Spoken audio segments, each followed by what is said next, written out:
பபி integrate ஃபார்முக்கு 2 3 வரவேற்கிறேங்க. பார்த்தீங்கன்னா, afternoon நான் ஒரு 2 கிடா குட்டி போடுதுங்க.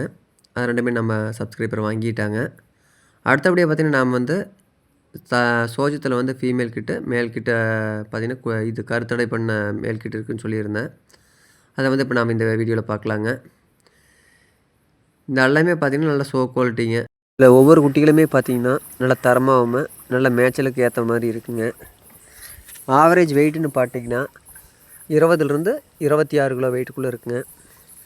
ஆவரேஜ் ப்ரைஸாக கொடுக்குறப்ப வந்து நம்ம பார்கெயின் பண்ணி கொடுக்கலாங்க. இல்லை ஒவ்வொரு குட்டியாக தான் வேணும் அப்படின்னிங்கன்னா கொஞ்சம் ப்ரைஸ் அதிகமாக தான் வரும். ஏன்னு கேட்டிங்கன்னா இதில் எல்லாமே ஈவனாக ஒரே வெயிட் கிடையாதுங்க. ஒரு 4 குட்டி ஒரு 26 கிலோ வருங்க. அப்புறம் 2 குட்டி ஒரு 24 கிலோ அப்படி வரும். அப்புறம் 2 குட்டி ஒரு 21 கிலோ வருங்க. அதனால் ஒவ்வொன்றுக்கும் செப்பரேட்டாக தான் வந்து ப்ரைஸ் ஃபிக்ஸ் பண்ணுற மாதிரி இருக்குது. இதில் ஒவ்வொரு குட்டியுமே பார்த்திங்கன்னா ஆனால் குவாலிட்டி வந்து எதுவுமே கம்மி இல்லைங்க.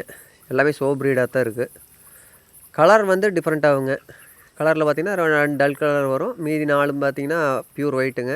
அப்புறம் லைட் பேட்சில் வந்து ஒரு 2 சிரோகி பேட்சஸில் ஒரு 2 இருக்குங்க. இதெல்லாமே பார்த்திங்கன்னா எண்ணெய் வடிகிற அளவுக்கு தான் ஷோ குவாலிட்டிங்க. நெகுநெகுப்பு இருக்குது, பார்த்திங்கனாவே தெரியும். இதில் எதுவுமே நம்ம அவாய்ட் பண்ண முடியாதுங்க. நம்ம ஒட்டுக்க எடுக்கிறப்போ ஆவரேஜ் ப்ரைஸில் எடுத்தோம். அப்படியே எடுக்கிறப்போ நாம் கொடுக்குறப்ப பார்த்திங்கன்னா மினிமம் ப்ராஃபிட் வச்சு கொடுக்கலாங்க. இல்லை ஒவ்வொன்றும் எடுக்கிறப்ப அப்படின்னா நம்ம ரேட் டிஃப்ரெண்ட் பண்ணி தான் கொடுத்தாகணுங்க. நாங்கள் செலக்ட் பண்ணி எடுக்கிறப்ப பார்த்தீங்கன்னா மேக்ஸிமம் வந்து இந்த ப்ரீடு இதுதானா அப்படிங்கிற அந்த கிளாரிட்டி கொடுக்கலாங்க. ஆடு குட்டிகளுக்கு வந்து வால் சுழி இருக்குதான்னு நம்ம பார்த்து கொடுக்கலாம். அல்லது இது தலை சுற்றுதா அது மாதிரி கம்ப்ளைண்ட் இருக்கிறதோட நம்ம பார்த்து சொல்லலாங்க. லாஸ்ட் டெலிவரி பார்த்திங்கன்னா நம்ம சென்னையில் ஒரு நண்பர் கொடுத்துருந்தோம். அவர் பார்த்திங்கன்னா 2மே நல்ல தரமான குட்டிங்க. சோஜத் கிட்டில் 2மே 19 கிலோ சைஸுங்க. குவாலிட்டி வைஸ் வந்து அடிச்சுக்கிறதுக்கு இல்லைங்க. பார்த்திங்கன்னா அப்படி இருந்தோமே சோஜத்துக்கு வந்து ஒரு காது சிறுசாகவும் ஒரு காது பெருசாக இருக்குது. ஒரு சென்டிமீட்டருங்க எச்சா இருக்குது அப்படின்னாரு.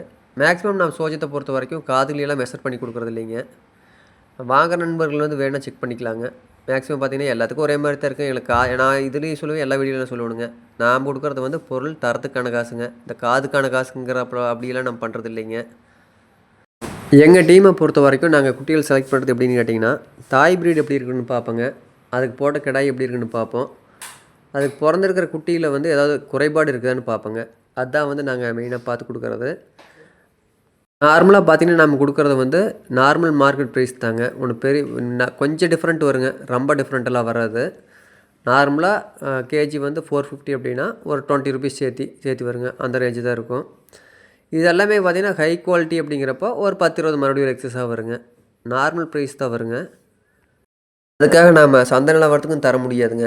அதோட வந்து கொஞ்சம் காஸ்ட்லியாக தான் இருக்குங்க.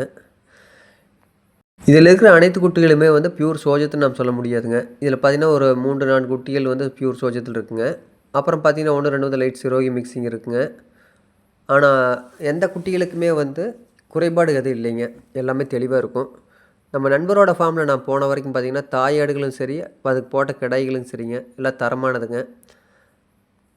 இந்த வீக்லேயே பார்த்திங்கன்னா நிறைய நண்பர்கள் என்கிட்ட கேட்டது என்னென்னு கேட்டிங்கன்னா, சோஜத் பியூர் ப்ரீடு வளர்த்தலாமா இல்லை மிக்சிங் ப்ரீடு வளர்த்தலாமா அப்படின்ட்டு கேட்டிருந்தீங்க. நான் வந்து ரொம்ப க்ளோஸாக இருக்கிற ஃப்ரெண்ட்ஸ் அத்தனை பேருக்கு நான் சொல்கிறது என்னென்னா, கொஞ்சம் மிக்சிங் ப்ரீடை வந்து கான்சன்ட்ரேட் பண்ணுங்கள் அப்படின்னு தான் சொல்லுவேன். ஏன்னு கேட்டிங்கன்னா உங்களுக்கு வந்து கொஞ்சம் டிஃப்ரெண்ட் வருதுங்க. நோய் தாக்குதலை பொறுத்த வரைக்கும் பார்த்திங்கன்னா சோஜத்துக்கு வந்து மடிஃபால்ட் கொஞ்சம் அதிகப்படியாக வருதுங்க. அப்புறம் பயிராகிறதுலையும் பார்த்திங்கன்னா கிடாய் கூட இருந்தால் மட்டும்தான் பார்த்திங்கன்னா உங்களுக்கு அந்த ஸ்டேஜில் வந்து பயிராகுதுங்க. இல்லைன்னா கொஞ்சம் டிலே ஆகுதுங்க. அதனால் வந்து மிக்சிங் ப்ரீடாக இருந்ததுன்னா அது பயிராகிற கண்டிஷனும் சரிங்க, அது போடுற குட்டியோட எண்ணிக்கை சரிங்க, கொஞ்சம் அதிகமாக கிடைக்கிது. நிறைய நண்பர்கள் பார்த்திங்கன்னா போயர் மிக்சிங் பண்ணலாமா இல்லை சோஜத் மிக்சிங் பண்ணலாமா அப்படின்ட்டு கேட்டிங்க. என்னை பொறுத்த வரைக்கும் பார்த்திங்கன்னா சோஜத் கடாய் மிக்சிங் பண்ணுறது தான் வந்து பெஸ்ட்டுன்னு சொல்லுவானுங்க. போயர் கடா வந்து இந்த இடத்துக்கு மார்க்கெட் சுத்தமாக இல்லைங்க. இன்றைக்கெல்லாம் பார்த்திங்கன்னா 2000 ரூபாய் 2500 ரூபாய்க்கு வாங்கின போயர் கடாய் எல்லாமே பார்த்திங்கன்னா சேல்ஸ் ஆகாது இருக்குதுங்க. இது பார்த்திங்கன்னா நான் கருத்தடை செஞ்ச கடா குட்டின்னு சொன்னேன் பார்த்திங்களா, அதில் 6 குட்டி இருக்குங்க.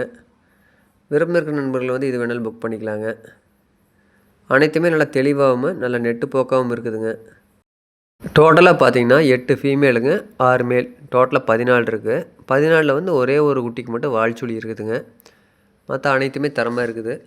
அந்த 6 கிடா குட்டிகள் வந்து கருத்தடை பண்ணது எதுக்கு அப்படின்னு கேட்டிங்கன்னா, பக்ரீத்தை எய்ம் பண்ணி பண்ணினாருங்க. அப்புறம் இப்போ அது கொடுக்கல அப்படின்னு சொல்லி முடிவு பண்ணிட்டாங்க. இது வந்து நம்ம பக்ரீத் வரைக்கும் வச்சுருக்குறோம் அப்படின்னா இப்போ அதை விலைக்கு நிலைமைக்கு வந்து பார்த்திங்கன்னா 26 கிலோ 27 கிலோ இருக்குது அப்படின்னா இன்னும் பார்த்திங்கன்னா 8-9 மாதம் இருக்குதுங்க. அப்படி வரப்போ அதோட வெயிட் பார்த்திங்கன்னா 100-120 கிலோ வர அளவுக்கு அது வெயிட் கெயின் நல்லா வருங்க. இதில் இருக்கிற குட்டி வந்து ஹோல்சேல் அப்படியே ஒட்டுக்கா வந்து நம்ம புக் பண்ணிக்கலாங்கிற நண்பர்கள் வந்து டேரெக்டாக என் நம்பர் கான்டெக்ட் பண்ணி புக் பண்ணிக்கலாங்க. ரொம்ப நன்றிங்க.